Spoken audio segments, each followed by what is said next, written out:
No, teachers. Good afternoon, everyone, and welcome to the executive committee meeting for the Salinas Valley Solid Waste Authority. We will call the meeting to order at 5:34 p.m. Madam Clerk, will you please call the roll? Alternate Vice President Glenn Church, Here. Vice President Ben Jimenez is absent, and President Anthony Rocha. Here. All right, we'll move on to our general manager and department manager comments. Well, welcome to our new offices. So after the meeting's over, we'll still give you a quick tour around. You can see the new facilities for us. Outside of that, that's all I have for tonight. All right. Anything else? No. Okay, so we'll move on to committee member comments. No comments, except I had a little bit of fun in it. I don't the old place. But people are hiding that meeting from me. I have no comments on my end, so we'll move on to public comments. This portion of our agenda is dedicated to general public comments on items not currently on our agenda, but are within the subject matter jurisdiction of the Salinas Valley Solid Waste Authority. So we'll open it up to members of Zoom if there's any public comment. Seeing none, and there's nobody here, so we'll go ahead and close public comment. We'll move on to consideration items. We have our first item, which is the minutes of the May 4th, 2023 meeting. So members of the committee have any questions at the time? If not, we'll take it out for a public comment. I have no questions. Doesn't seem there's any questions, so we'll take it out to the public. Is there any public comment? Seeing none, we'll bring it back to the committee and seeking action on the site. Yeah, I have no comments, so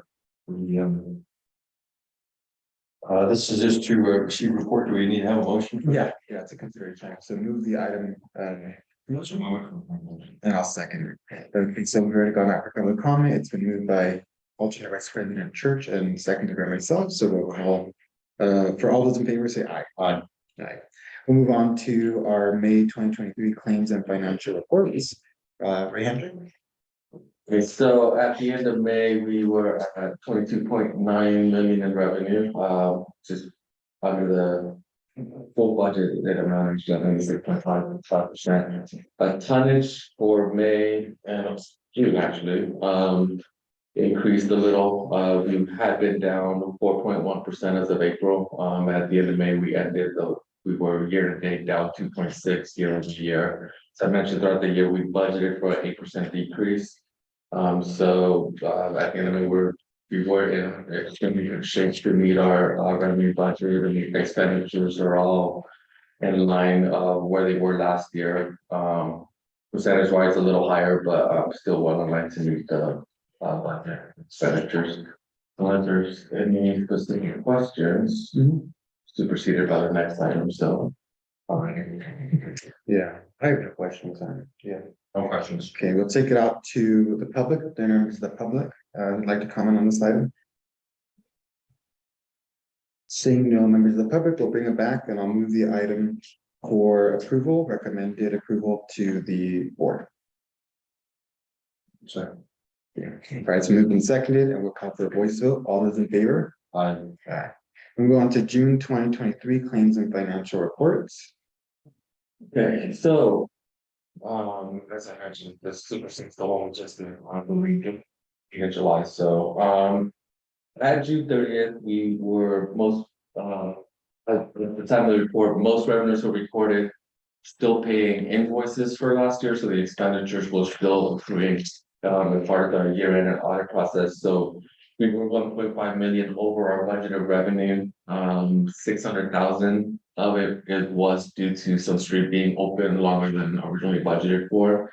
And about 2.2% down year over year, which is excellent.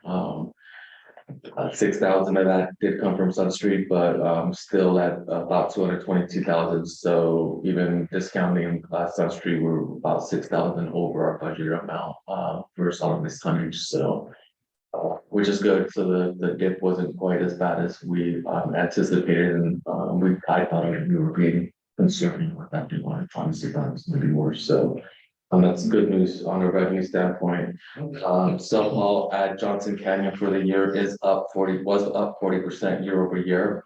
So roughly 1/3 of the Sun Street tonnage went over to Johnson Canyon. So they're seeing a lot higher traffic over at the site. And in the next couple of months, we probably bring back some improvements to help with queuing at that site as we look into the unbalanced carryovers and the CIP carryovers that come back next month.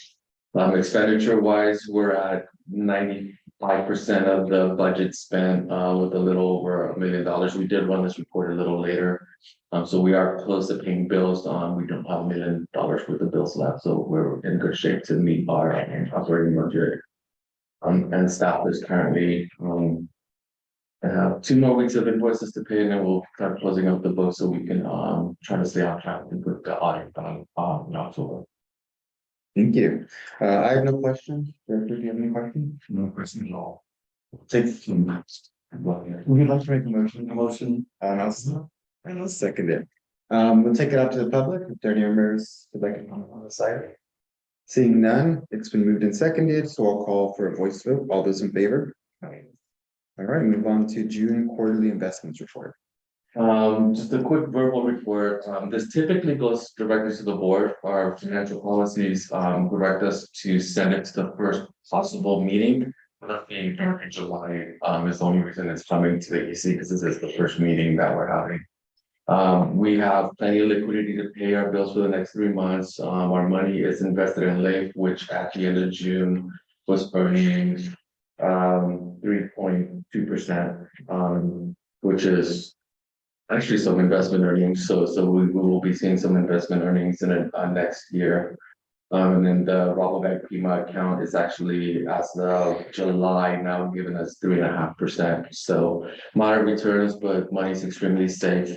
And with enough liquidity to ensure that we're able to pay our bills going forward. With a lot of our money set up in reserves for various things with capital and other items. Unless there's any specific questions. Thank you. I have no questions on my end. No questions. All right. So no questions. Take out the public. Are there any public comment? Seeing that, we'll bring it back to the board for final action. I'll move to. And I'll second your motion. It's already been going up for public comment, so we'll do a voice vote. All those in favor say aye. Aye. Okay, so we'll move on to item number 5, discussion on chambers of commerce memberships. All right, so I know this is a current topic, has been a current topic for the city in particular. And so at the request of Director Sandoval, I'm bringing this item forward. You see there was some correspondence back and forth. He has some concerns about us being members in the chamber, which we have been for many, many years.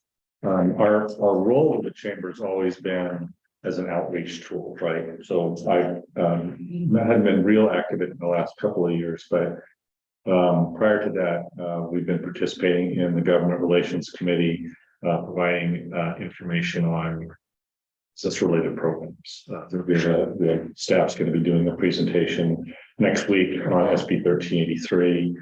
So it's always been our role of the chamber, really using them as an outlet to the business community. But understanding the concerns around the potential for conflict of interest, I told Dr. Sandoval I'd bring this back to the EC and the full board for discussion and direction. So we have a couple of things we can do right now. One is we're currently paid up for this current year in membership. We can let that membership expire if the board decides that we should be members in the chamber. We can terminate our membership immediately, or we can continue to just maintain our membership with the controls we've been using, which is really just using it as a vehicle for distribution of business related information. So really sort of the 3 directions we can take with this, but we definitely would like to hear from the EC and the board in terms of what your thoughts are on it. I'll just say on a broader note, this does sort of open a Pandora's box a little bit. It's not just the chamber, but there are other organizations out there that you may want to think about. And it's odd, but newspapers, we have to advertise through newspapers. Well, newspapers and some of the media outlets that we use also will do political endorsements. Now, we're not members of those agencies, we're paying for advertising.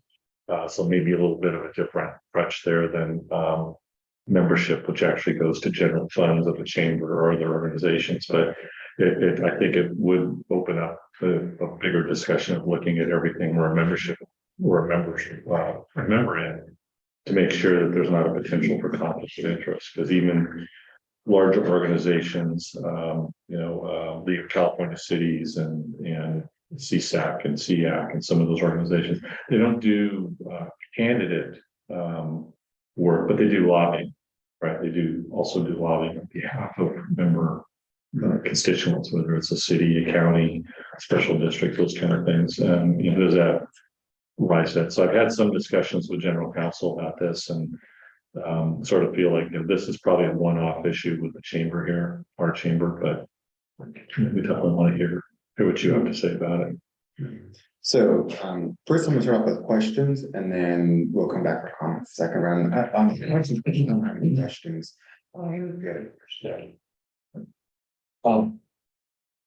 What, so when you say other business organizations in here, what are we referring to?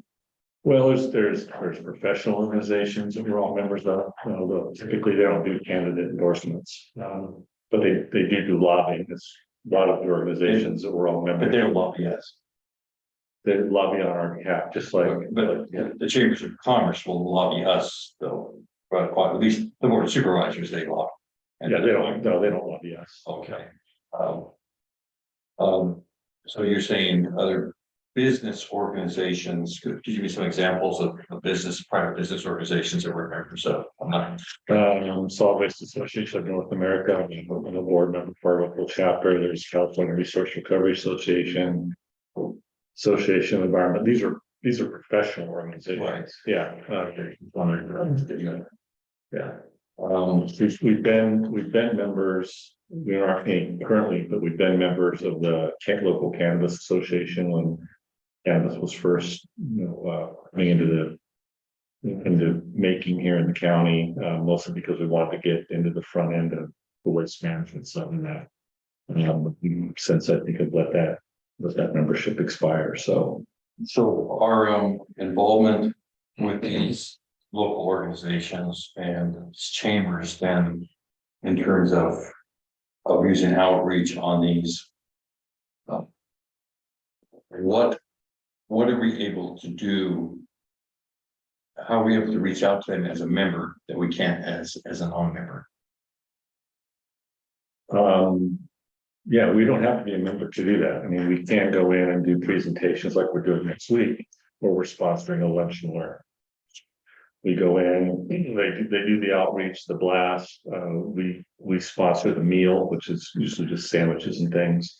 And in exchange, they do the blast out to their membership and try to get people to come in and listen to the presentations. But we can do that without being a member. Yeah, and so when looking at the professional solid waste organization, I understand we membership into there because we're going to have access to some information that we normally would not have access to. It's more what we're getting the information on directly, and not so much, not so much what we're putting out, although I'm sure there's sometimes we can put something out for other members that would be useful into there. But in terms of the chamber, then, since we can do presentations without being a member, what are we getting out of the membership? Really not much more, other than supporting local business, like what the chamber's actions are. But I understand the conflict that's come up and people are concerned. Well, there's a couple different things. I understand the conflict on the endorsements out there too, as well. But I just looking here for if there is any other particular advantage that we're getting. No, we do get some free advertising in their newsletter. So occasionally we'll run something about an event we may be involved in, or again, legislation that we want to get out to the membership. So the membership does allow us to submit articles occasionally to go out in their newsletter. But I think, I don't know, maybe we could probably pay, I haven't checked, we probably could pay for an article. You know, I don't know, because we've always been a member, so. Yeah, that'd be a question I have to ask. I think that everyone have to come as the other, at that one, we're paying for membership, will end up paying. The membership really just gets you access to their membership directory. And then you're listed in the membership directory as a resource for other members. But there's not, I mean, we could still advertise in their e-newsletter or through them. We don't have to be members to do that. We're not really an agency that's hard to find. I mean, most businesses have trash, they kind of know where to find us and that way, so. You know, they have a real reason to want to work with us. Perhaps even more so, we want to work with them, that's what I'm looking at, but anyway, that's just my question, I just want to see if I was missing any some benefits when we can. Okay, thank you. I have no questions. We'll take it out to the public if there are any. Seeing that, being back for comments, here, I'll start with my comments. You know, the way I see this is we cannot use taxpayer funds for membership with an organization that gives political endorsements. That's really what it boils down to for me. And that's a decision that the Chamber of Commerce themselves has to make. How do you want to run your organization? And if you want to have a diverse membership that includes public agencies, that's your responsibility to conduct yourself in a manner that doesn't raise those concerns and doesn't raise those potential conflicts. Because not all of my constituents share the Chamber of Commerce's views on political endorsements or political candidates. And so do they want me to be diverting their public resources to fund that organization?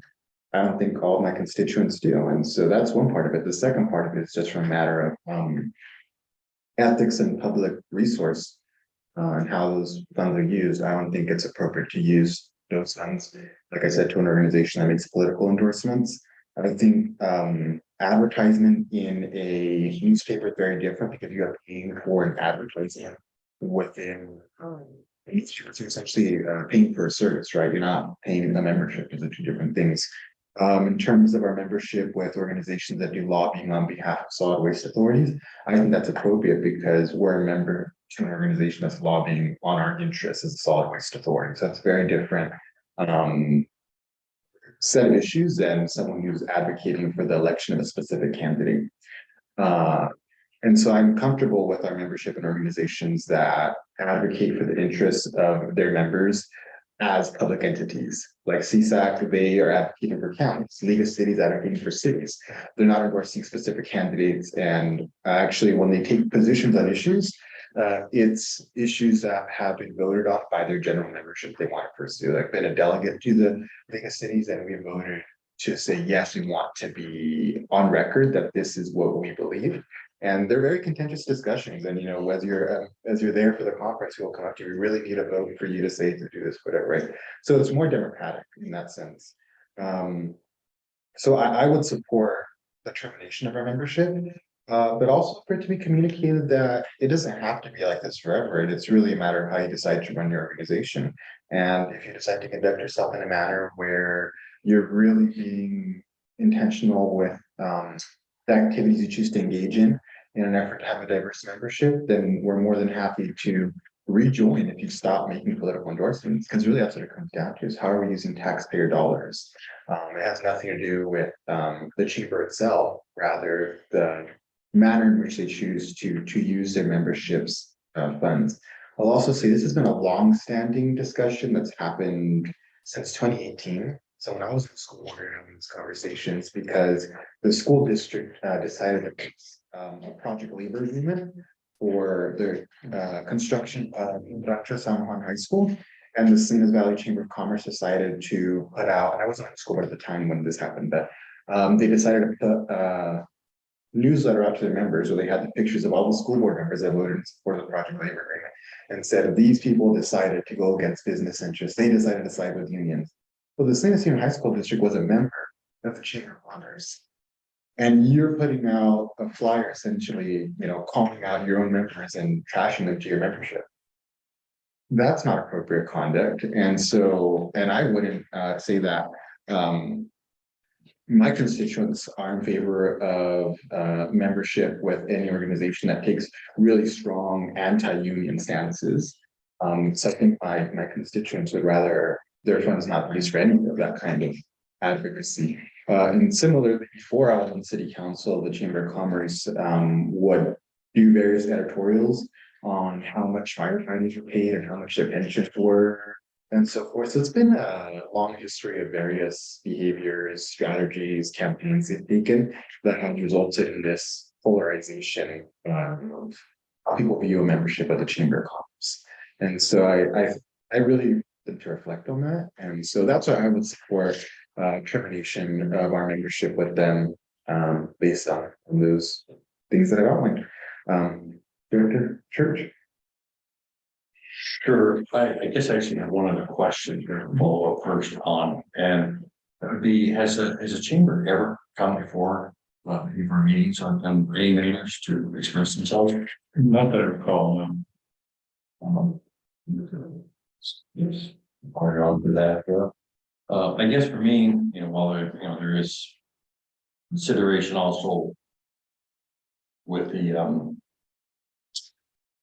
whole endorsement process, try to look at, this is, what are we getting out of it? These are taxpayer, so pretty well, essentially, and public agency, we're putting 16,000 in, and I'm not sure what we're getting out of it.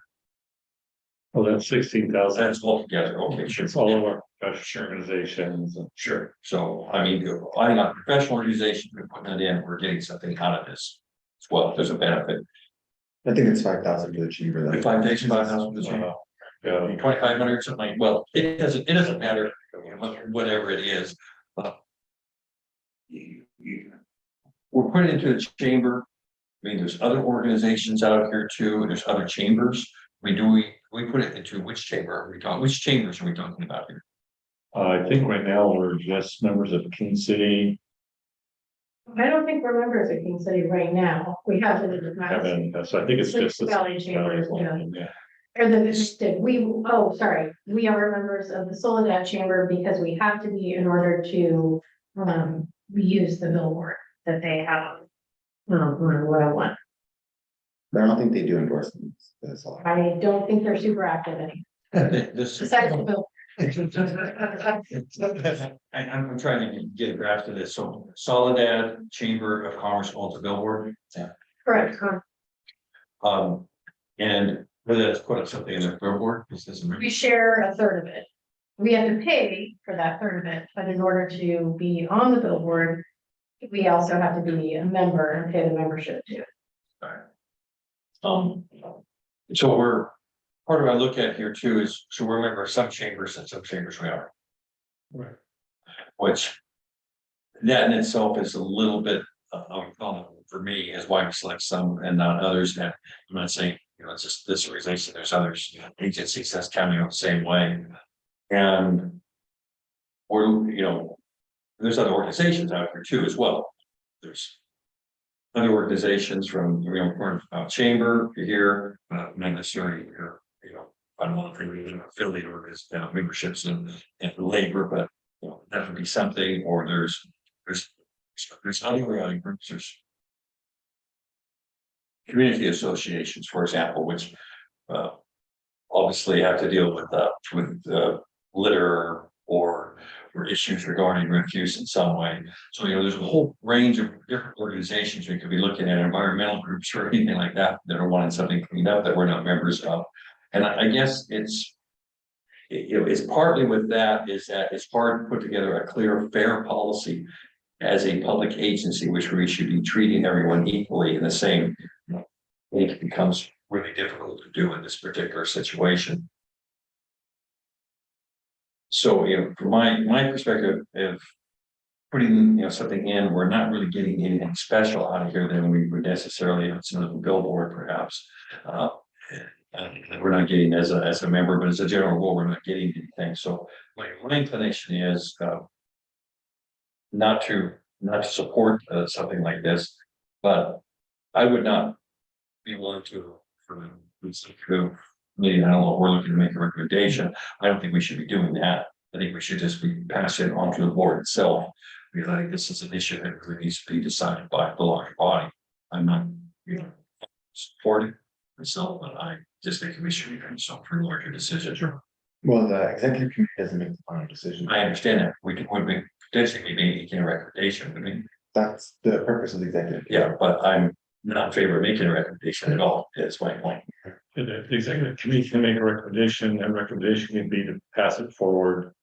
With no There's recommendation. no recommendation for the entire board to entertain the discussion. Yeah. I think there's a larger discussion needs to be made here. And, yeah, I just, that's just more what Yeah, I think that, that may be a better approach considering there may be things that are lost in translation. As a just information, he's saying he's $30, what were that? Any consideration of Soledad's chamber actually does not do any endorsements and they're operating more like a community association and really, it's like, look. And I think at that point, being that there's just 2 or 3 members here, then it becomes you and I, we're recommending to the entire board, which isn't really what I want the issue to be, what you and I are thinking. I want the board to think what it wants to do in terms of this. And also the vice president happens to be a council member for Soledad, so I think probably it would be an issue to not have involved in that process or the coordination as the executive committee. So I'd like to hear what he has to say as well. So yeah, just as my comments are basically that I don't have an issue with Soledad's chamber, because really what I'm looking at is taxpayer funds for matters that really are not when I say non, like partisan and non-political, I'd like to keep the money clean, if that makes sense. Like, don't use money for political purposes. That's really what it comes down to for me. And I recognize that Salinas Valley Chamber of Commerce is a huge operation, and very different than Soledad's Chamber of Commerce. And I, have some hesitancy to take away funds from Soledad's Chamber of Commerce because I don't know how many members they have, and so it could be a significant blow to their organization. Well, at least 3, right? Don't worry.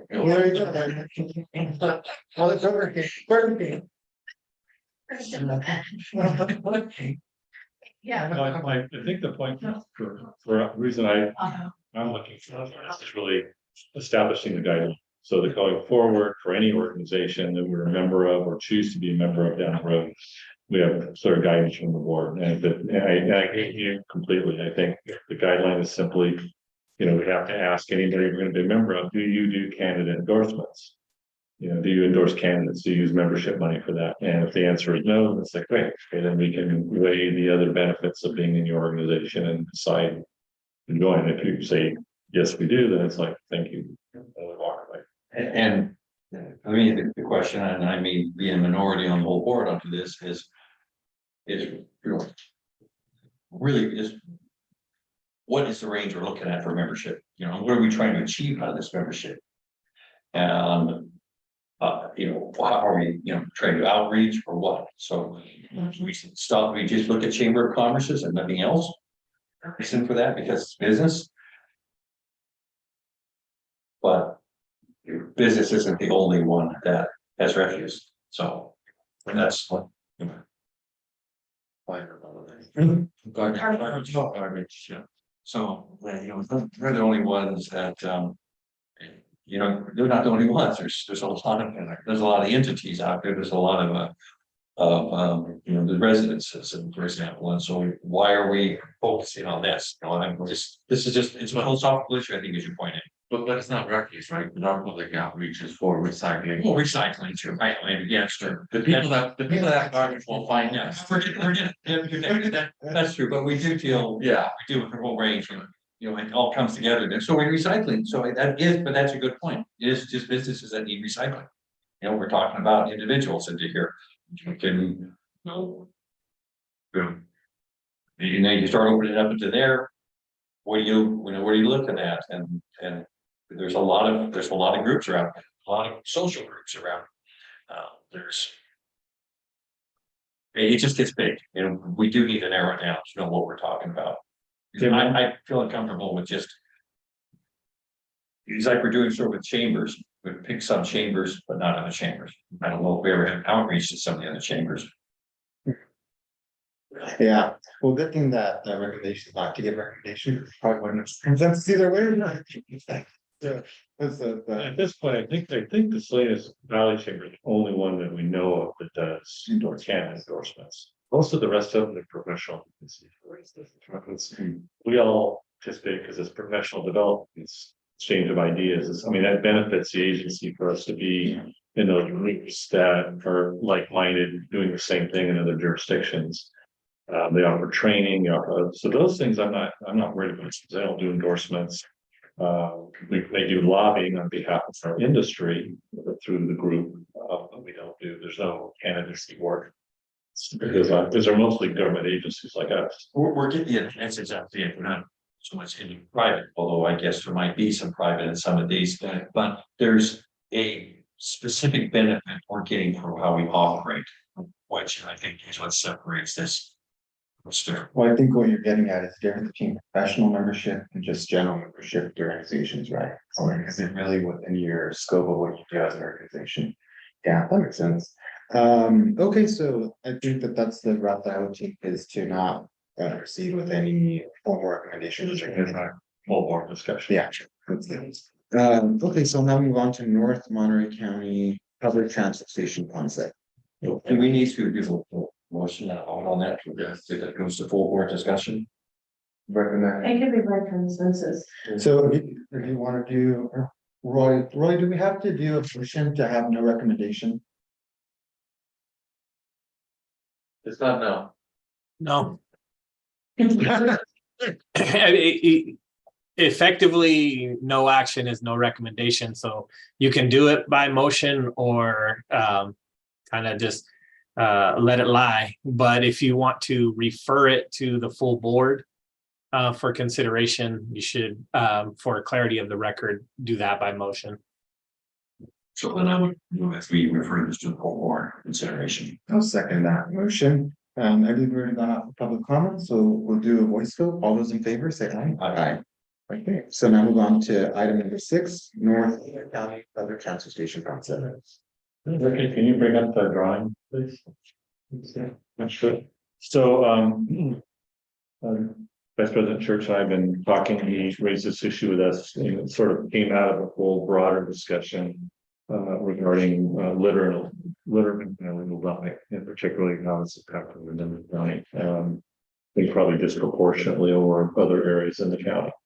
And so the general discussion was really, and we've done this before, is, you know, should we consider the authority having an active facility presence in North County? It's a fairly large, in fact, it's actually our second largest sort of congregated area of population, which is the entire North County area. And it's bigger than any of the other South Valley cities by themselves. So should we have a facility up here? And it's been discussed before. We have had some concept drawings when we closed Crazy Horse landfill. We actually had considered that as a possible location for a transfer station at the time of closure. The board wasn't interested in that time, and I think that's mostly because we were coming out of the startup debt of the agency, really sort of working our way up to a position where we're in stronger financial capabilities, and the board didn't want to entertain it at that time. Didn't dismiss it completely, but just felt that the financial circumstances weren't going to support doing that right now. We had other higher priorities to deal with. So what I've got here in front of you is when we were looking for a replacement transfer facility for Sun Street. One of the things the board approved was formation of a citizens advisory group, and one of their primary tasks when that was formed was to assist staff with a siting study. So we went around, we looked at a lot of different locations, obviously looked at authority owned facilities as a beneficial option. It's land, sometimes they have infrastructure like Crazy Horse has. And we looked at also other properties. And so the outcome of that was, at the time, that the Crazy Horse, and this is a conceptual drawing that our environmental impact consultant was preparing as part of the preface to going into EIR. But the decision was that this site was not big enough to hold the traffic associated with a full-scale transfer station that would serve all of the Salinas waste shed and all of North County. And the big difference being, sending all of the Salinas franchise garbage trucks to this facility, even though that's what happened for the 75 years before that. What increased, of course, was the city's landfill. It just wasn't a big enough space to handle the traffic queuing for that many large trucks. But when we started having this discussion and Vice President Schurz brought this forward and asked me to start looking at it, we went and looked at the Lewis Road landfill. That one really doesn't have enough space. And it's really a rural windy road, which probably wouldn't work. But we did look at this, and this is a large enough facility to serve North County and the North County, potentially the North County franchise garbage, which is a much smaller traffic load than the Salinas garbage. So we wanted to bring this forward just as an option to look at and see what the executive committee feels about it.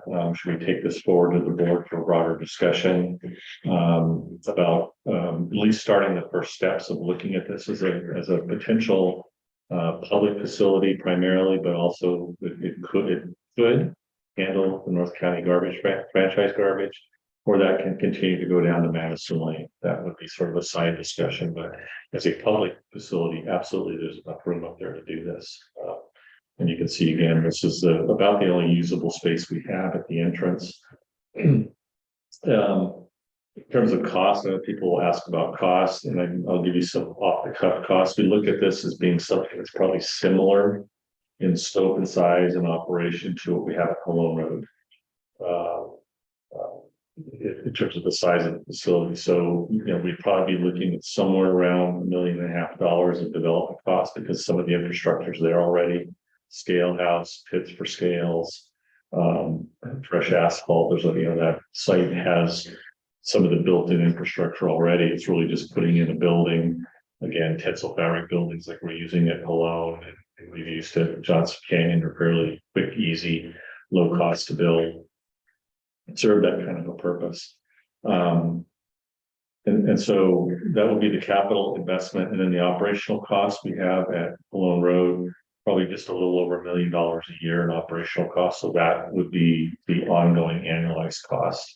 That would mean somewhere around $4.5 to $5.5 per ton increase in tipping fees. But I think as you'd asked, when because we are bleeding some refuse over to Monterey Regional, if we were to build a facility like this, and our rates are now lower than theirs, even with that rate, we would still be lower than theirs. That may attract some of that garbage back, and that might be offsetting some of that $1 million cost. But as a straight away, assuming we're just managing what's up there right now, it's still coming to us. You're probably looking at about $1 million a quarter a year in operating costs for that facility. That would again result in a $5.5 tipping fee increase. But I think that probably, just like we did when we closed Sun Street, we have to get our crystal ball out and say how much waste is going to come back. So what's the increase in revenue we're going to see in tonnage over what we're doing today as a result of that facility, and how much will that offset that tipping fee increase? Maybe it only has to be $2 or $3, something lesser. But those would be sort of crystal ball things. But I think the bigger question is, do we want to pursue this and start going down the path of at least initial development, design, looking at the permitting requirements to re-permit that site to be at least a small scale public facility. Things like hours of operations, or maybe we only operate 5 days a week. That makes the labor side of it a little easier to deal with. So those are sort of a lot of questions we would have to ask, but I think we just want to get the concept out for discussion at this point. Questions? What is the fee in Maryland right now? $74 a ton. And we're 74, and then Buena Vista. Buena Vista is 86. I didn't check what they went up to this year. They were somewhere in the mid to high 80s. And we're 64.75. And refresh me about Madison. 104. Either 104 time. Well, more than that, yeah. And their cell phone charges. It's 25 to 50 minimum now, it's a $50 minimum charge. We're probably gonna drift off here into the comments anyway, but because it's kind of relevant to the question. You know, when we talk about, the tipping fees, everything, a little bit out of there. Is a still in marina, and the other factor which you didn't raise is marinas. Yes. And so, that's a big thing. I think if you look at Cashville, Moss Landing, maybe Oak Hills, you've probably got a lot of business going to marina still. Over there, Oak Hills, maybe so, the big impact that will also besides of the convenience, because you are looking around Los Lomas, Aromas, Army, Ferndale. 45,000 or so people there are out there. Yeah, it's gonna be a lot more convenient for them just to go that way. They don't have to hit the highway. And, in the highway with some stuff in their truck, it's always, leaving you. You're always looking back and having to tie down a little more. And then the other thing is, I don't know what the line weight is at Madison. I haven't been in there since it opened. I know how it can be over Marina. And it can be very extensive. So that's another problem on. I actually think you have to be aware of, it's coming from. I know people in Salinas who are just, we're filling out my medicine. And so. What we're apt to have a problem of is having too many people come here. A lot of people in Salinas will say, shoot, I'm saving $40 going out here. I live in South Salinas. I'm not, and all I'm gonna do is catch San Juan Road and go through Maine and San Juan and go out there. So I go to Madison. And it's gonna be enticing for a lot of them. So, when we look at this, we could get potentially a lot more people coming in there than we're even prepared.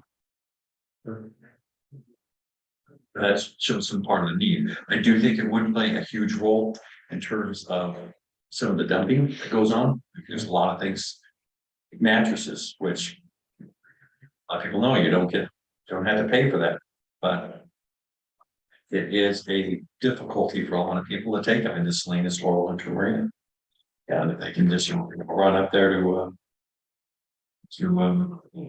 Crazy Horse, it makes it a whole lot easier. Yeah. Well, and it was the city's land for 75 years. There's, I mean, I thought not unexpected when you see Salinas residents, leave return Salinas and want to go up because it'll be more convenient for them. Walking down to Gonzales, driving the marina. I wonder what reaction they're going to get from Madison and Marina in particular. I don't think we're going to get any reaction. I think Marina, I mean, honestly, this is just our internal discussions we've had with their staff for years. I don't think they're real happy about running a public operation there. That was not their intent. We're talking about Madison. Not Marina. Sorry, Madison, excuse me. Yeah. Marina, I don't think it's going to matter. I mean, they're bringing in 1 million tons of material, most of it from out of their district, but that's going to small bit. We're a pretty small piece of that. It's not going to break their bank with 5,000 or 6,000 tons. So how much, looking at this, and this might be something more than you're able to answer right now. What is this going to be designed for to handle? How much traffic? I don't know about traffic. We talked about 200 tons a day, probably. 200 tons a day in traffic, no matter what, even when Crazy Horse is open, we queue up on Saturdays. On Crazy Horse Canyon Road, but we had the turn lane chopped out. So I have no doubt that if you open it up, you are going to see a lot of Salinas residents going to Crazy Horse to use that facility as they did when it was active. We had a lot more at Crazy Horse than we did at Madison back in the 90s and the early 2000s. It'll queue up out in the road. Is there any way to avoid that? We could, I mean. We could definitely do it. Move the scout house further in. and give ourselves dual lanes to come in, Around back here. and then a bypass lane for people going to the recycling on top. And what kind of traffic, how many tons does Madison handle a day? And dropping, They're permitted. They're 20 for 900. Yeah, and they're doing about 600, roughly around 600, 650. Yeah. And most of it's franchise. And they're So close, bigger, they're close to. it's not individual trucks. we don't know individually how much they're. I'm gonna say maybe 100 tons, 150. They'll- I have them, you know, they're not. You know, cars, We would probably do 75 to 125 tons. I just anecdotally, when we closed Crazy Horse in 2009, it took us about 4 years to start seeing some of that traffic on the street. So it will take a few years to kind of get people used to. If we do go forward, no Crazy Horse. I know a bunch. So we open it, Right. right, so we open it assuming, maybe a small amount of tonnage, and over time we'll see it. I really just think you're gonna get from Salinas and North County immediately. I think it's a, very honest, I've been for 10 years trying to tell them that it's small transportation work there, it just wasn't, like he said, it wasn't that big enough to have, well, good for it, yeah, we were trying to. Right, so I think here, we were looking at peak, self-haul traffic, about 250, 300 cars a day. Yeah. That was primarily the Salinas area and maybe some of the surrounding communities, just on the outskirts. Continue to grow in and peaking at 500 plus. Johnson, that accessory store was peaking at about 300 almost. Johnson's getting about 300. Yeah, yeah. Madison Lane self-haul is 17,000 tons, and don't ask me why that number, I just remember it, Softball, right? yeah, 17,000 tons of self-haul go through. So Johnson takes care of how large of a population? It's the only active landfill for South County, this county. So 265,000. Yeah. 265 now. Okay, I could Salinas though. That's a whole region there, yeah. So then you first got Halong on it too, and how much does Halong take? They're permitted for 130-ish, but they take about 90 to 100. Does that That's- nutrient? Yeah, it's mostly front. Franchise. That's franchise. Mostly franchise, yeah, Southall, they take about 20 to 30 tons. So we would always have control over this too, if the public started to come in there a lot, we could restrict the franchise. We could, but the franchise are the big boys that keep that tonnage fee. Yeah. No, just looking at it. Yeah, Of option. My only, I'm very much in favor of this because I think there's an issue out there. One of the big things to deal with Dunning is one is fees. This is gonna be local fee. So that's one advantage. Still significant, second, accessibility. It makes a big difference, just accessibility. And this is a lot more accessible onto that, I think. I just think there's a need for it, just from the rural county perspective. Although I do think a lot of people from Salinas are going to go there. My biggest concern is the traffic issues, and trying to have a way that we mitigate vehicles out there because it's called out, it's just that you got to find out. That was kind of an issue. We're seeing. Yeah, but I think that, again, this is a concept, Brian, it's not anything. There's things that we're all just talking, and there's ways we can bring cars deeper into the site, have more queuing space. So they're not backing up on the road. This design was typically trying to use what we already have. And so the scale house location was already, there's fixed structures there that, we want to reutilize, but they're old, they can be torn down. And Yeah, we can level that area out and move everything further out. Just create. Throw it out as something we need to be. And also it's something to consider is that we'll be taking cash, so cash customers that went away. Madison, yeah, but definitely we can start with the staff outlet. Kind of, why that on the staff, that's just go all. People get used to it, you'll end up getting, well, the majority of Salinas end up going there, for sure, I'm out here. And medicine is just priced down and they want to price them up. They don't want to deal with the mom and pops. That's all about it, I mean, I just, that's like, know my own nephew who lives down in South Salinas. He used to went there and he was getting him this $100 fee. And he just said, forget it. He said, I'm going to Marina. Yeah, this is a lot more convenient than Marina. So, you're exactly right, we will get most of these. Um. Is there any data surrounding what, could drive this, or is this just based off of, you see a lot of illegal dumping on the side of the road? I'm trying to figure out where this came from and what the data is to support moving in this direction.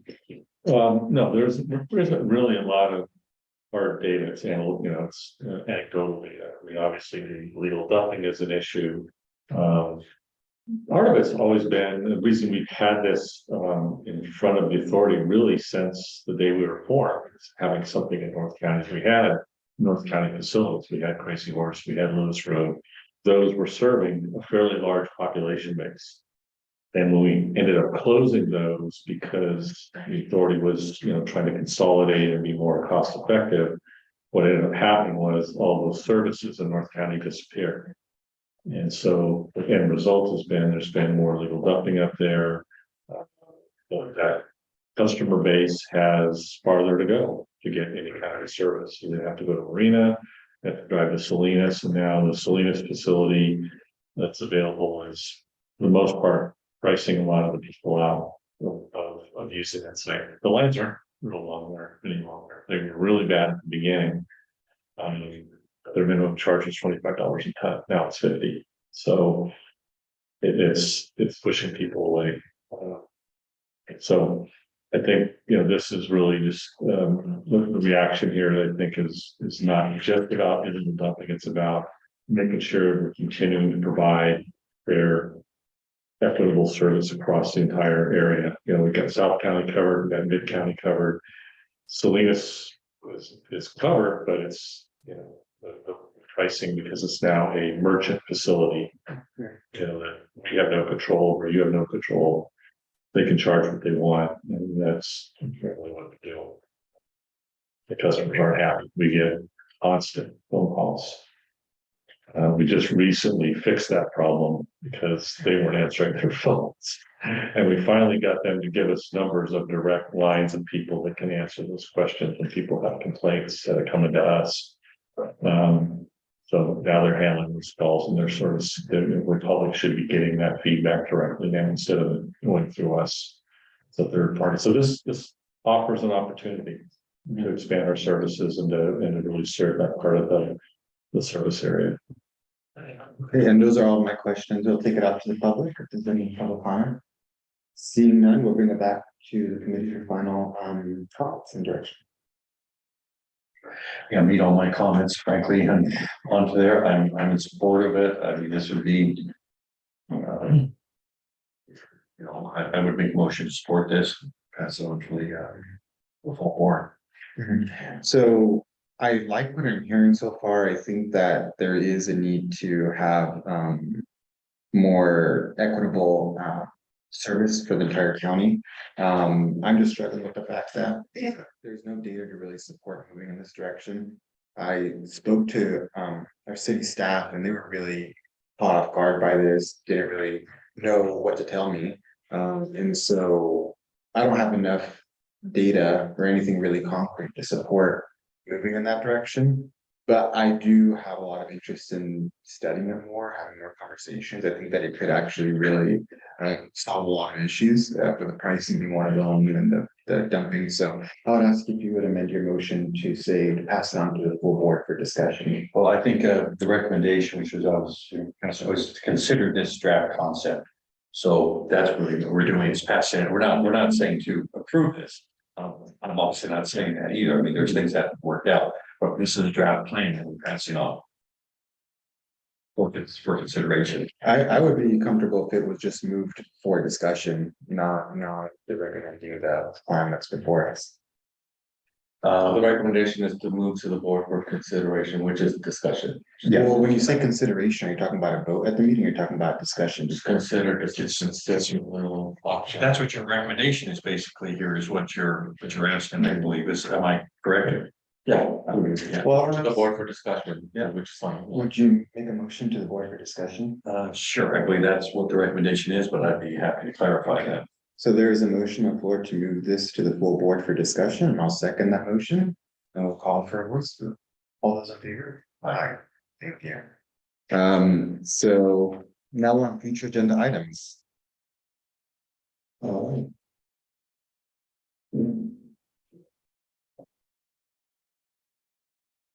So we saw a large number of the significant items will be on the board. You saw those today. We have a few start of the year capital projects, working on repairing flares and one of the things we have to do. Stay on top of our operating assets, our environmental control systems. We'll be doing some awards on our edible food recovery program. The operations environmental compliance update, we're probably going to push that back just to balance the length of the meeting. That's just really an informational update item to bring up to speed. So we'll probably push that back a month or two. Then of course the transfer station discussion, and then we want to begin planning for strategic planning session probably towards the end of this year. So I'll be giving you a little update on what we did last time and then talking a little bit about timing. Everybody check their calendars and see what's a good time to do this. We're thinking probably December. That's our optional meeting date. We could move it up and have just a special meeting, no executive committee meeting to do, maybe do the retreat early in December. So we're not pushing up against the holidays and other events that take people away. So but we'll have that discussion. Are we looking at that's a weekend or a week or? No, our strategic planning sessions, at least in the past, the boards always like to keep them like, 4 or 5 hours, and we do those during a day. Typically, Fridays seem to work well with a lot of board members, but What we could consider doing is to do it on a day that would be a normal board meeting, if we don't have much on the agenda that day. I was thinking exactly that, the EC, Yeah, what would be the EC meeting for December if we were having a normal board meeting, that way we're doing it at the beginning of the month, which is a little less hectic for people. that way our calendars already have that day blocked off. We don't have to go through the whole schedule everything all over again. So we'll have that discussion and just pin down the date and the time. And We usually, well, the Gonzalez Chambers, I thought that was a good place to do it as well up there. If someone else do it there. yeah, we would also use the same facilitators just because that was their first year with us. We had another facilitator for a long period of time. Usually works very well to have the same facilitator, at least for a few years, because they get familiar. They also work with you guys. Yeah. And some other local jurisdictions, so they're very familiar with this area. And I think the board stayed very happy with their performance last time. So we probably propose to have them come in and do that work as well. Well, we need to confirm that with the full board differently. Their management partners, well, I think they got bought out by a larger organization out, but Yeah, Erica, you're. Yeah, they're still have the same facility, they're still with the G there, good, yeah, I like them both. All right, I have nothing else, and then we have to session, correct? Yeah, it'll just be a quick weekend, totally. So we'll ask if there's any public comment on the session, and I'm gonna ask if there's any public comment on the item listed for closed session. Seeing none, we'll close public comment and we'll temporarily adjourn the open session. Yes. I'm not.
Council in here to adjourn. Yeah, that's what we're doing. We're just gonna move him over to panelist. He's coming over now. Yeah. Such things we're doing. Hi, Roy, can you hear us now? I can. Great. So, right. Thank you. We'll reopen or reconvene our meeting at 6:49 PM for open session. General Counsel Santos, do you have something to report? There's nothing to report out from closed session at this time. Thank you. So at 6:49, we'll adjourn the meeting. Thank you, everybody. Okay,